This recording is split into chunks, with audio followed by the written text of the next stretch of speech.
Gorwa Laxmipura road પર આવેલ દર્પણ વાટિકા સોસાયટીના બંધ મકાનમાં તસ્કરો 1,96,000ની મત્તા પર હાથ સાફ કરી જતા પોલીસે તપાસ હાથ ધરી છે. લક્ષ્મીપુરા રોડ પર આવેલ દર્પણ વાટિકા સોસાયટીમાં મકાન નંબર D99માં રહેતા અને ડભોઈ ખાતે કલર કોટિંગની ફેક્ટરી ધરાવતા અરવિંદભાઈ ભંડેરી પરિવાર સાથે ધાબા પર સૂઈ રહ્યા હતા. ત્યારે બંધ મકાનને નિશાન બનાવી તસ્કરો 48,000 રોકડ સહિત 1,96,000ના મુદ્દામાલ પર હાથ સાફ કરી જતા ગોરવા પોલીસે તપાસ હાથ ધરી છે. અંદર તો લોક હતું નહીં એટલે ખોલીને જે તે હતું એ લઈ ગયા કેસ અને દાગીના.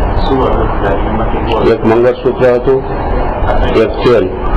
મંગળસૂત્ર આશરે 4 તોલા અને ચેન 2.5 તોલાનો અને એની બુટી 5 ગ્રામની હતી. 48,000 રૂપિયા.